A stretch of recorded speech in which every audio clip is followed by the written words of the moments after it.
What is up, everybody? Turn to Ash. Happy Sunday. Coming to you guys with some One Piece content.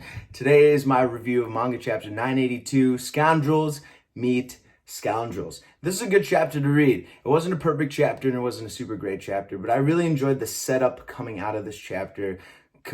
Characters coming together, people meeting each other again, and we're kind of seeing the buildup of confrontation starting to happen, which is really exciting going into the war and the battle that we have so many expectations for. So I cannot wait to see how all of this ends up going through as we get into it. So let's jump in. So we start this chapter off with the Beiji's cover story, and it's continuing as it should because this is a very worst generation heavy arc. So it makes sense that Beige is a big part of it, being on the cover story, seeing what he's up to. And him, Lola, Chiffon, and Goaty are running away from the Marines. He's looking very happy, blushing in Chiffon's arms, which is very funny. Goaty's got Lola in his arms. So awesome cover story, but really I'm just getting kind of tired of it. I want to see what's happening on the different parts of the world, like with Doflamingo and Impel Down and the assassins that were supposed to show up, or with other generations of other people of the worst generation. So I just kind of wanted to move on. Beige, you had your time. Good to see that your family is getting bigger, but let's move on to something else. So that's my thoughts on that. But let's jump into the meat and potatoes of this chapter. So we start the chapter off, and we get to see Kaido, Orochi, and Black Maria all together, starting to get into the party mood. They're starting to drink and eat. Black Maria's rubbing all over Kaido. So I don't know what the relationship is between Kaido and Black Maria. Maybe they're in a relationship. They've had an intimate relationship, or Black Maria's just trying to get in good with the Lord Commander, the Fleet Commander, Lord Kaido. So I don't know the relationship there. I'm excited to see where that goes, whether she's kind of plotting something on the side or she's really actually interested in Kaido. It makes sense. They're both gigantic. It's kind of hard to pass up Kaido. He's massive and extremely powerful, which in the world of One Piece can be attractive. So I don't know what the relationship is, but it seems interesting. But they're having a good time. Kaido and Orochi are celebrating the so-called demise of Kozuki, Oden's vassals, that they think the operation went very well and that they're all dead. And now Orochi can live in peace finally after 20 years of being haunted by the ghosts of the Kozuki clan. So they're excited. They're toasting to that. And thankfully, Kanjuro shows up just then to kind of ruin Orochi's day, which is awesome because Orochi doesn't deserve to be happy at all at any point. So I'm glad Kanjuro showed up when he does. He finally made it through the maze of Onigashima, got to the throne room to see Kaido and Orochi, but he beat up a lot of guards on the way, and he admits to killing a lot of people with his brush blade. That anyone got in the way meant an untimely demise. So Kanjuro's not messing around. He's very all about the business. So he finally gets to reconnect with Lord Orochi after so long. And Kaido kind of admits it's very impressive that Kanjuro was able to keep the secret for so long, because even Kaido didn't know, and he's like, I could have killed the guy. So it's very impressive.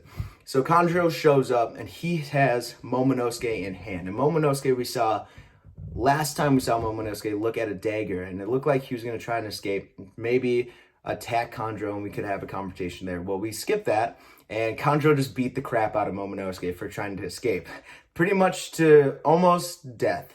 So he looks pretty battered and beat up here. We got to see him talk a little bit in his mind about Kinemon and the others, so he's still alive, thankfully, but his future is looking pretty bleak. So Kanjuro shows up, mission accomplished. He brought Kozuki Momonosuke to Orochi, which was one of the missions he had. But he finally tells Orochi that the operation failed. He was not able to stop Kinemon's plan, and he never thought or never knew Kinemon could be so thorough.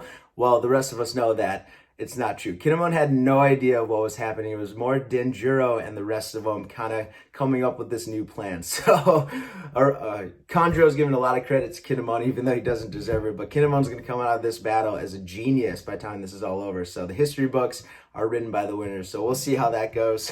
But very funny. So Kaido notices, as this is all going on, Kaido notices Momonosuke, and he has kind of a weird look at him.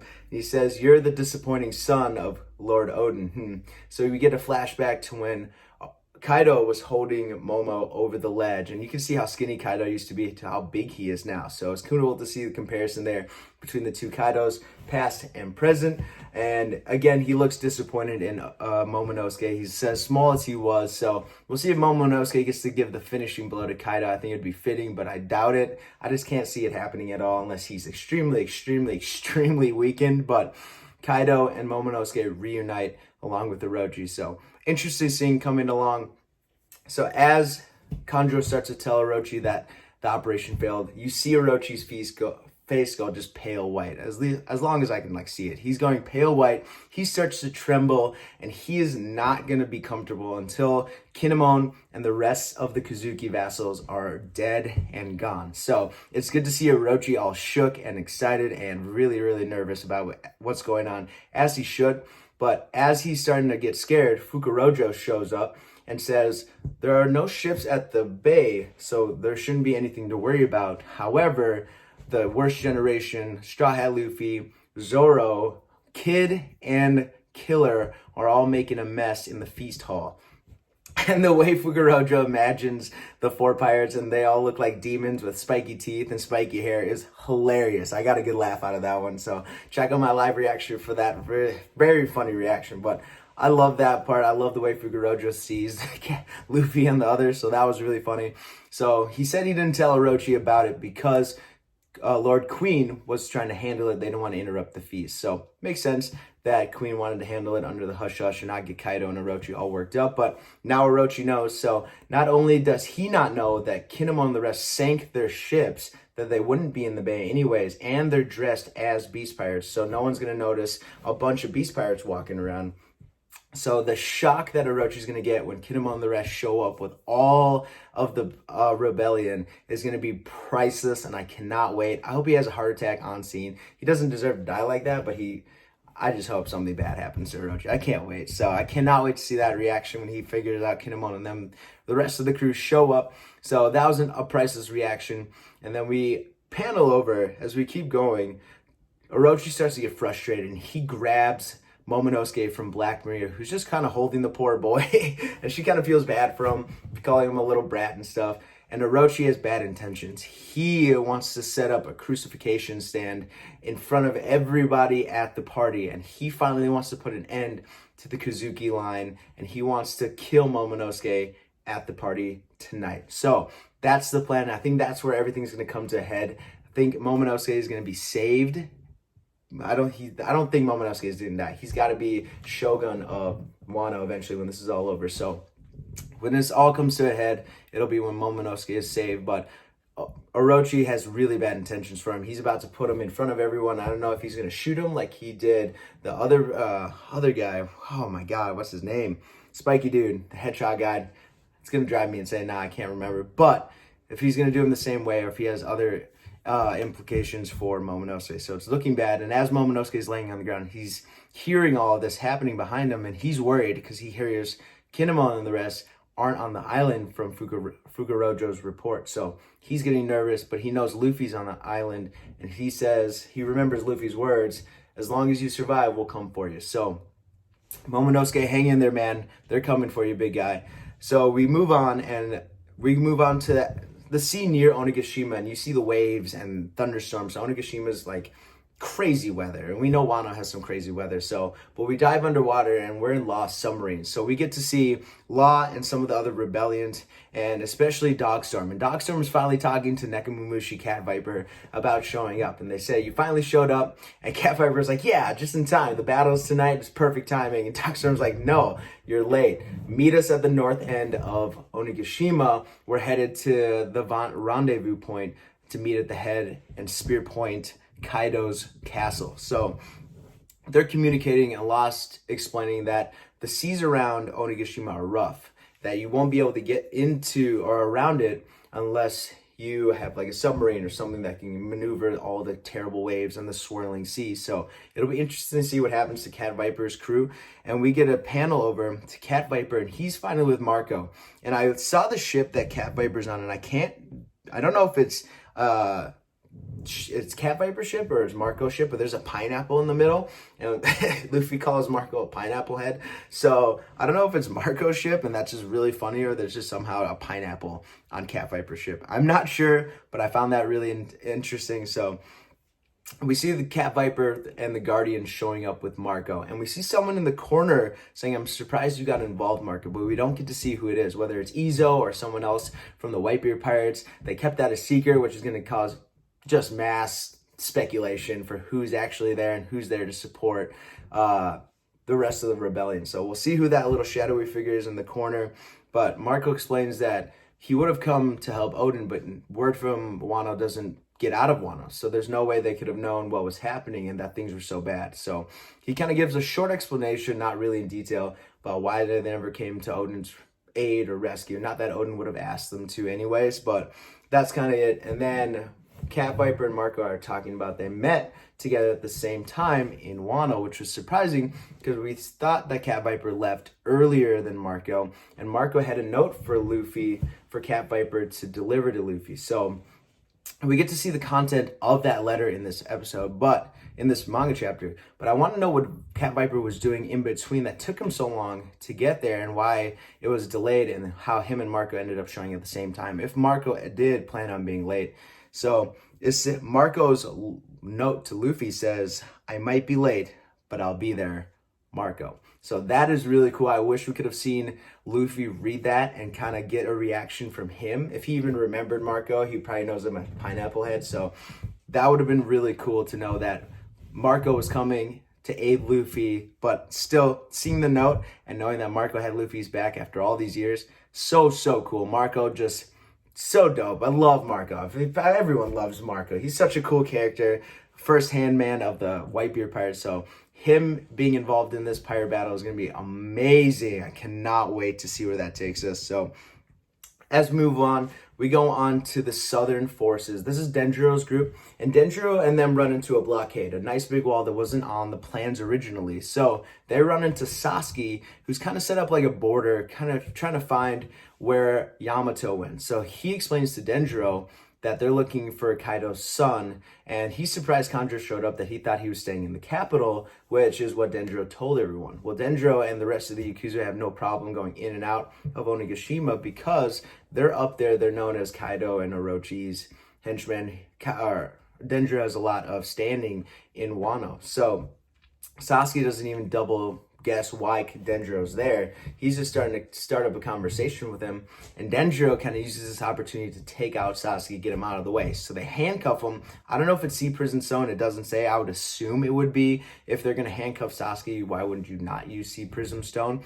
Because if he does have a devil fruit, which we assume all the TOBI Roppo and most of the Beast Pirates do, then you would want to make sure that he's weakened and he has no chance of escaping those chains. So hopefully they used Sea Prism Stone cuffs on him, but we'll see. I feel like it's too easy to kind of get Sasuke out of the way unless someone comes along to release him from the chains. But Denjiro gets Sasuke chained up to a wall and gags him and says, "Why don't you gag him while you're at it?" So he gets Sasuke out of the way, and he kind of shows off a little bit here. And we get to see the big neck crew. Trap game for reals. So Denjiro lowers his kimono, and you see this giant tattoo of the Kazuki symbol on his back. And boy, Denjiro is looking big, man. He was ready for this. He's been training. Him and the Yakuza were ready for this moment. So he's looking huge and buff. And Sasuke, knowing a little bit about the history since he's part of Kaido's crew and he's been around for a little while, knows what that means and knows the implication of Denjiro being a traitor. So exciting to see Denjiro kind of showing off his true nature, the Kazuki clan symbol, and kind of showing like he's all into this battle. And we saw how upset he was when Odin died and how mad he went and the way he came out of it. So he's been waiting for this moment. Revenge is on his mind, and he's excited. And that face he makes as he's headed into Onigashima is so good, man. It's so hyped. Just seeing those faces and people getting excited, and battle's about to come. It's hard not to get hyped about it. So I'm really excited about that. So his Southern Forces split into two as well, an assault team and a dome infiltration team. So his assault team is going to go around Onigashima to the back, pincer move, kind of like Kinemon's forces, and half of them are going to go in and kind of meet the second half of Kinemon's forces in the middle and go in between the dome. So they have a lot of things going on. They're going two sides around, and two groups are going to meet in the middle and go through the middle. So a lot of people are about to show up at the back of Onigashima, and they have been unchecked pretty much this whole time. So really cool to see that the forces are doing well so far as planned. So that was a really cool confrontation. I'm excited to see where that goes, and if Sasuke is really just put into check for a little while until someone comes and releases him. Moving on, we get to see Kinemon's force. So the Eastern forces are back again, and we see an explosion and then Chopper, and all of a sudden we see Chopper and Usopp running full speed away in the tank away from Big Mom. They fired into her face. You can kind of see her face is charred and smoke's coming out, and she's running like she's unfazed about getting hit with the cannon, saying, "Bring me the head of your Captain Straw Hat crew." So I love that they're kind of being the distraction to get Big Mom away from the main forces, get her out of the way of Kinemon and the group.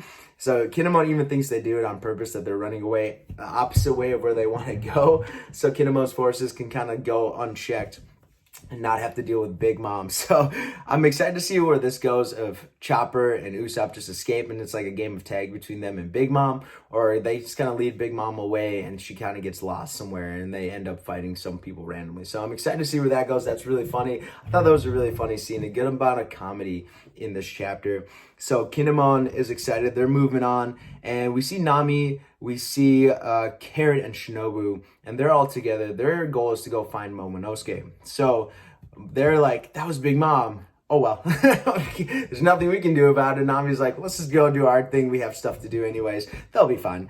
So she's not worried about Chopper and Usopp too much. She has their own things to do, and she doesn't want to get involved with Big Mom anymore than she already had. So that was really funny, a great moment. But all of a sudden, Prometheus shows up out of nowhere, and we see Nami's staff start to tremble. And I think Zeus can sense that Prometheus is near.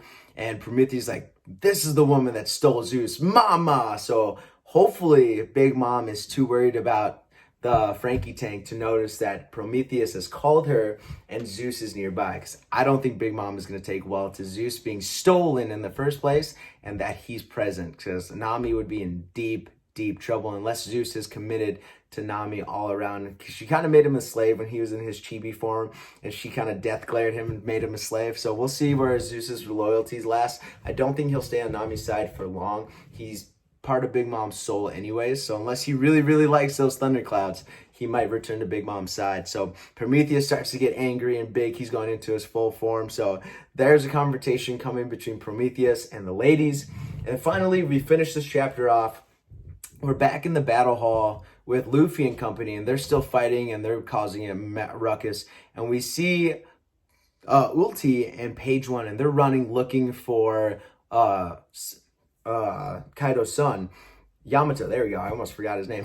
You're looking for Yamato, and she's trying to get Page One to give her a ride. She's being lazy. She's kind of being a brat, and she's like, I'm tired. I don't want to go anymore. And you're supposed to be holding me. So Ulti and Page One, I don't know what the dynamic is, whether they're siblings or not. I don't know if that's been confirmed, but very funny. Ulti is going to be a comedy one in this chapter, or in this series, so I cannot wait to see more from her. But as she jumps onto Page One's back, they slide down a staircase and come right front into Luffy. So all of a sudden we end the chapter with, who the hell are you? No, who are you? So it's face-to-face Luffy and Ulti and Page One. Now, I kind of talked about this in my live reaction. I don't think Ulti and Page One are any kind of match for Luffy. Despite the TOBI Roppo having huge power levels and being as coveted as they are, Luffy is supposed to be either Yonko Commander level or at least Yonko level. So from what we know and from what we hear and things going forward, I mean, that's just what we expect from Luffy now. I do not want him to be held up by Ulti and Page One, especially with Sanji kind of dealing with Page One pretty handily. I do not want him to deal with them or struggle with them at all. He needs to put them in place, kind of knock them around, kind of show off his strength a little bit, or just get away from the situation and let them kind of show off, do their thing. But I just do not want Luffy to struggle with any more people other than either King, Queen, maybe Jack, but I still don't think Jack's really a match for Luffy either, and Kaido. Those are the only people that I think Luffy should really, if anything, struggle against, especially if Katakuri shows up as well. So it'll be interesting. I'm excited to see what Ulti and Page One do with Luffy and what that confrontation is going to look like. But a lot of setup in this chapter. We're seeing characters come together, people meeting each other, and things are starting to heat up a little bit. So the confrontations are going to start to begin. And now with Momonosuke's execution coming, things are about to get very dangerous, and things are going to have to get into motion a little quicker than I think the rebellion wants. Because if Kinemon and the others find out that Momonosuke is planning to be executed, they may cut off the plans to go for Kaido, and they may rush right into the middle of the fray to save Momonosuke. So we'll see what happens with that. No break next week, so I'm excited to jump right into the next chapter and see what happens with Momonosuke's execution and Luffy and Ulti in page 1's confrontation, to see what Denjiro does as he goes into full attack mode. So I cannot wait to see what's going on, guys. If I had to rate this chapter, it's probably like a 7. So it wasn't great. It was a good chapter. I like the setup. I like the comedy in this chapter. I like the setups with characters meeting each other. Big Mom, Denjiro, all these characters coming together, especially Cat Viper and Marco. So I cannot wait to see what happens. Hope you guys enjoyed the chapter. If you like this video, everybody, don't forget to hit that like button, subscribe for more videos, guys, and hit that bell for notifications of videos coming up here. I cannot wait to get back into more One Piece content next week, guys. Thanks for listening. I'll see you guys later. Peace. Have a fantastic day.